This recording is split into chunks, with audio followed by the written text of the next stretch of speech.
पहले 110 दा हो खादम ते 92 थी फिर मुलाकात होवे।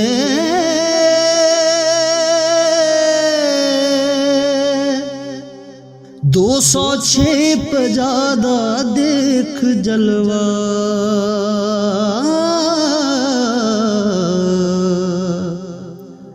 ते राजी 108 दी जात होवे।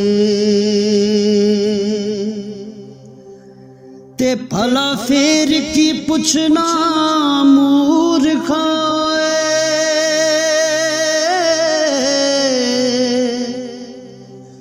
ते कब्जे विच तेरे कायनात होवे। ते इथे उथे दा रहे ना डर नानक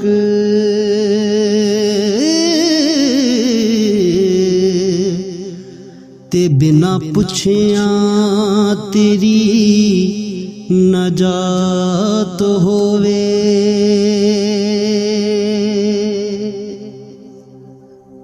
कुफर विचों एक रमज है पाई अते जिस विच मतलब सबे ठाकर द्वारे सीस नवामन।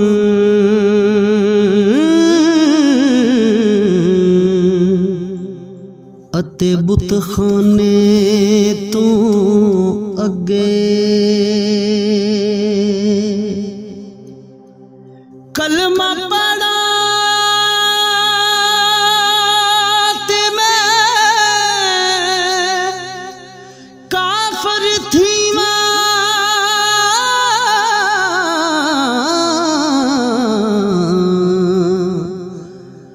अते कुफर इस्लाम तो अगे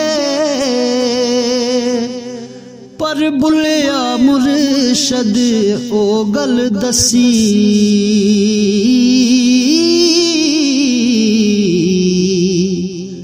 जेड़ी लाएला तो भी अगे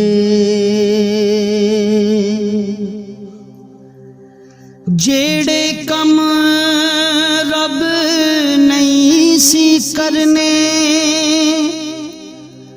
ते ओह इश्क ने करके दसे।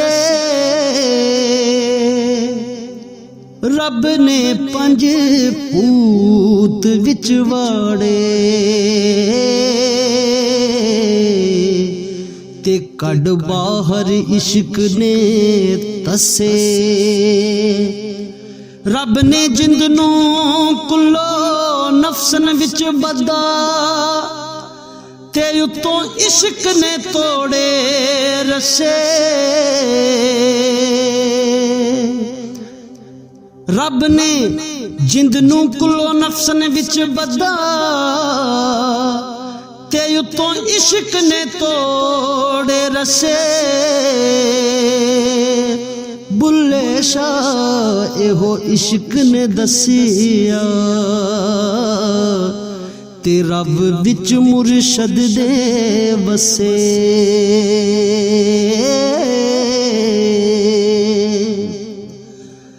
रब रब कर दे बुढ़े हो गए अते मुल्ला पंडित सारे। रब दा खोज खुरा ना लब्बा अते ना कीते बई नजारे। नहनो करब रब है कहंदा जिवें विच कुरान सी पारे। पर बुल्ले शाह रब नू मिल दा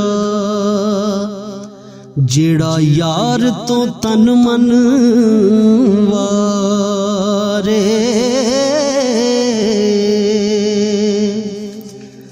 काफ काफर होइया सोने यार पिछे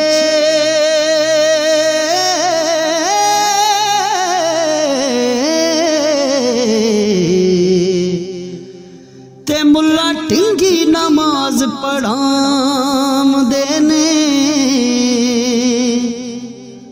असां सजदा कीता बुत यार देनू ते लोकी काबे नू सीस नवाम देने। ते माही दे इश्क तसव्वुर विच इक होर नज़ारा वेख लिया। जदों दिल कीता अख मीट लई ते महबूब प्यारा वेख लिया। ते बड़ा शौक सी रब्बे अरनी दा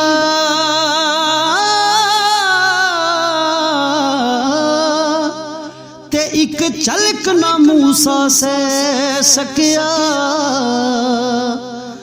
असी हत्थां दे विच हथ दे के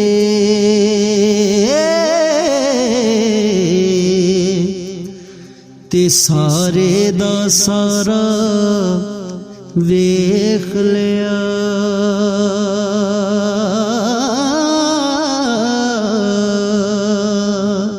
काबा मैनू भुल गया तेरा दवारा वेख के ते मैं खुदा नू वेख्या तेरा नज़ारा वेख के तेरा नज़ारा वेख के।